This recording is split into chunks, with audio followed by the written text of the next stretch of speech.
warahmatullahi wabarakatuh. Apa kabar semuanya? Pada pertemuan kali ini, kita akan membahas salah satu konsep yang sangat penting dalam statistika spasial, yaitu autokorelasi spasial. Materi ini menjadi dasar sebelum kita mempelajari berbagai metode analisis spasial seperti spatial lag model, spatial error model, ataupun pemetaan hotspot. Pada analisis statistik biasa, kita sering mengasumsikan bahwa setiap observasi bersifat independen. Namun, pada data spasial, asumsi tersebut tidak terpenuhi karena lokasi yang berdekatan cenderung memiliki karakteristik yang mirip. Oleh karena itu, kita memerlukan konsep autokorelasi spasial untuk mengukur hubungan tersebut.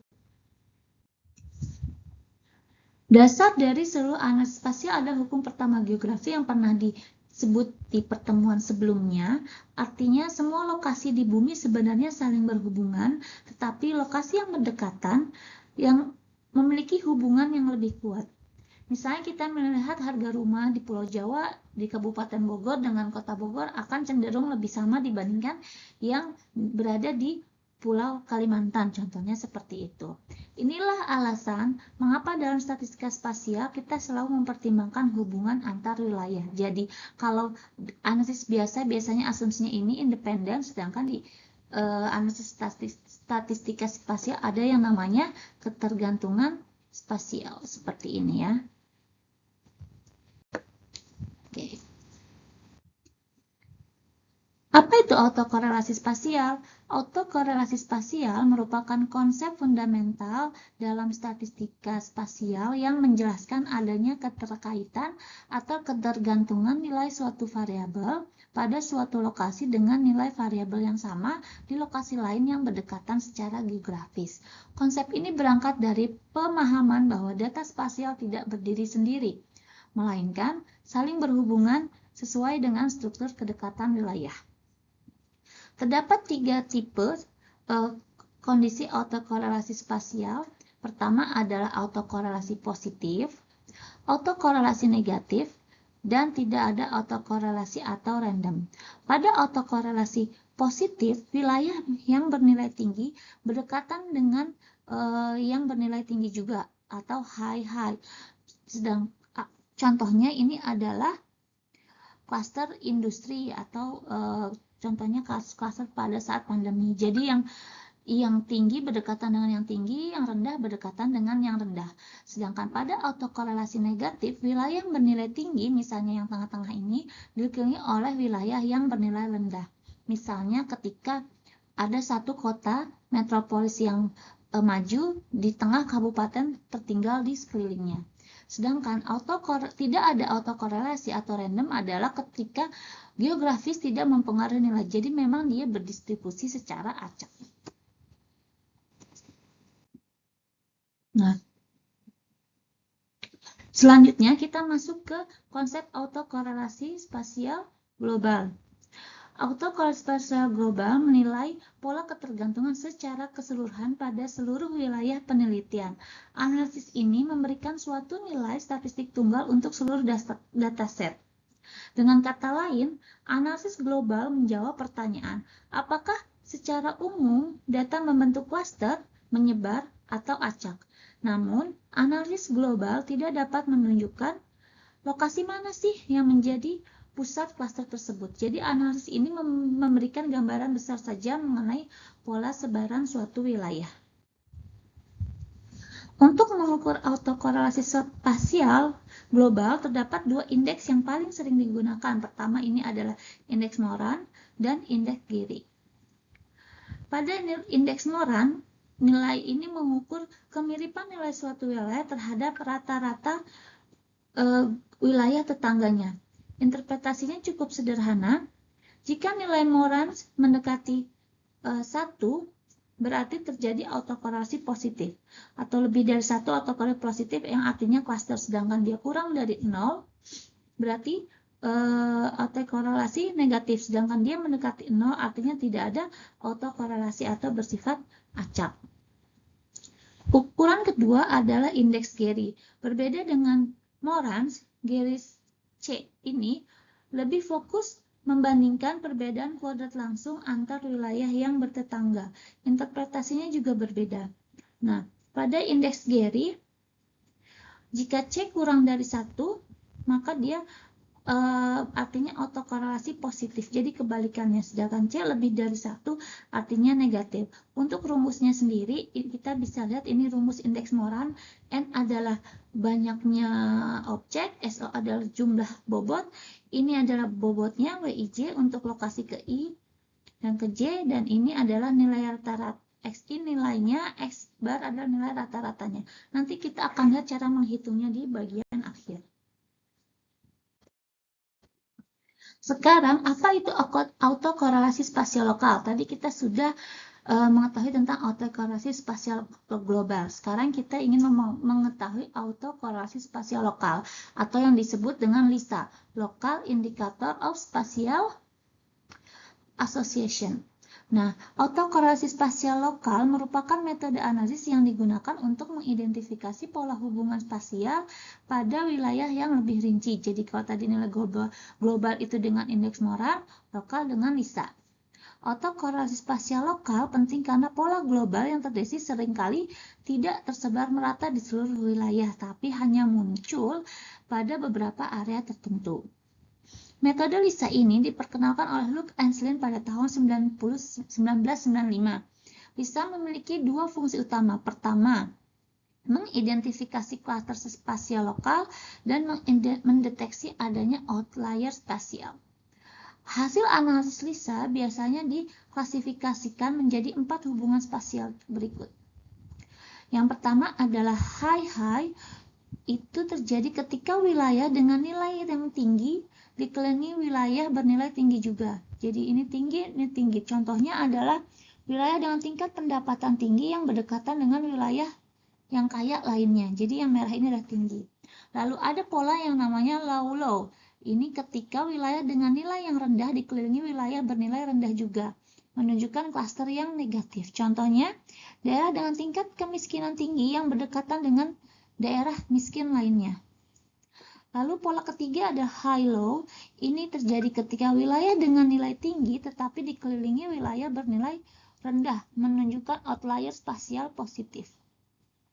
Dan yang terakhir adalah low-high, yaitu wilayah dengan nilai rendah, biru ini rendah, tetapi dikelilingi wilayah bernilai tinggi, menunjukkan outlier negatif. Melalui analisis LISA ini, kita dapat mengetahui di lokasi mana klaster tinggi-tinggi, klaster rendah-rendah, serta outlier. Informasi ini sangat berguna untuk perumusan kebijakan yang lebih tepat sasaran pada wilayah tertentu. Nah, ini tadi sama ya, analisis Moran scatter plot dari LISA tadi. Ini adalah contohnya. Jadi ini X, nanti kita buat seperti ini. Inilah high-high, high-low, low-high, dan low-low. Nah, ini kita masuk ke contoh perhitungan global Moran dan lokal Moran. Misalnya terdapat 5 wilayah A, B, C, D, E dengan nilai X masing-masing perubahannya ini 10, 20, 30, 40, dan 50. Ini adalah hubungan ketetanggaannya. Diasumsikan ini ceritanya dengan Queen, tapi sepertinya saya ada kesalahan sedikit mendefinisikan, tapi kita anggap saja ini benar ya. Jadi yang A bertetangga dengan B dan C, lalu B bertetangga dengan A, C, D, C bertetangga dengan A, B, D, dan D bertetangga dengan B, C, E.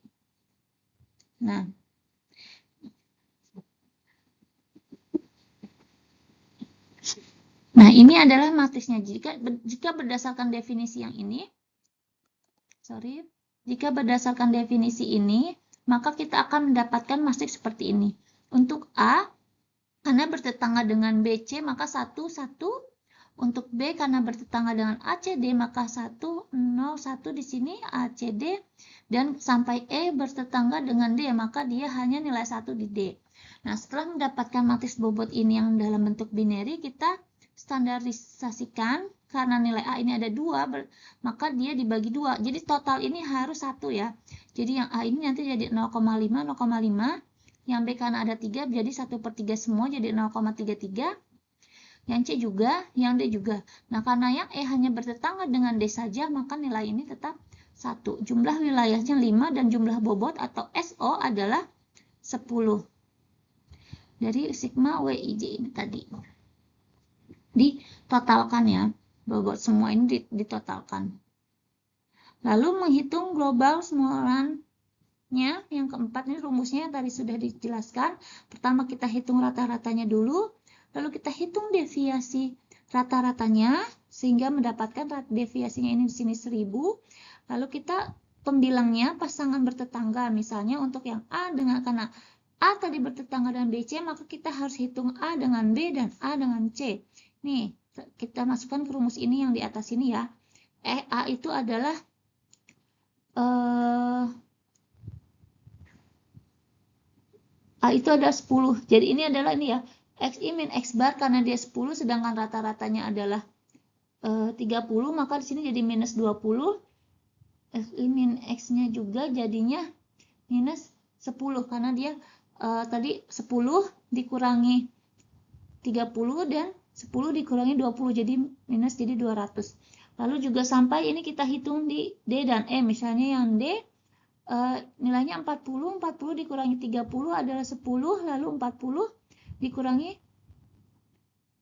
ini yang E, D dengan E, 40 dikurangi rata-rata 30 adalah 10 dan 40 dikurangi, ini dia 50 ya, jadi 20. Nah, lalu kita menghitung global moransnya. Ini lalu kita substitusikan ke nilai indeks morannya, N-nya adalah 5, tadi bobotnya adalah ini nih, 10, 5 per 10, lalu 60, nih 600, yang atasnya nih karena dia sama nih sigma-sigma simetris jadi dikali 2, nilai 300 ini, jadi 600 dibagi, yang ininya standar deviasinya 1000, tadi kita hitung 1000 kan ya, nah ini 1000. Sehingga diperoleh nilai indeks morannya 0,3. Nilai moran 0,3 menunjukkan apa? Autokorelasi spasial positif karena tadi lebih dari 0. Artinya wilayah dengan nilai tinggi akan cenderung berdekatan dengan wilayah bernilai tinggi pula. Nah, setelah menghitung global moran, kita hitung juga lokal morannya. Misalnya kita hitung saja untuk wilayah B. Nah, ini tadi rumusnya. Standar deviasinya 1000, tadi ada 10 bagi 2 ya, karena kan standar deviasi tadi deviasi atas, ini cara menghitung standar deviasi ya dibagi N, jadi 200. Lalu di sini kita hitung untuk yang wilayah B saja, XI min X barnya, karena dia bertetangga dengan A, C, D, jadi XI nya 10, min X barnya jadi tadi 30, min 20, 0, 40, lalu didapat totalnya ini dikali bobot dulu, nanti dapat di sini minus 3,3. Lalu hitung lokal moran untuk B, XI min X bar, tadi rumus hasilnya adalah 10 dibagi standar deviasinya 200 dikali ini bobot XI min X bar dikali minus 3,34, hasilnya adalah 0,167. Interpretasinya adalah karena nilainya 0,167, wilayah B memiliki nilai rendah 20 dan dikelilingi wilayah yang relatif rendah A dan C rendah juga dengan nilai 10 sama 30. Jadi klasternya adalah low begitu. Jadi kemungkinan yang B ini ada klaster low begitu. Oke. Demikian penjelasan tentang autokorelasi. Hari ini kita sudah belajar apa itu autokorelasi, macam-macamnya dan cara menghitungnya berdasarkan nilai indeks global dan moran. Semoga bermanfaat untuk kedepannya. Sampai jumpa di modul berikutnya. Terima kasih.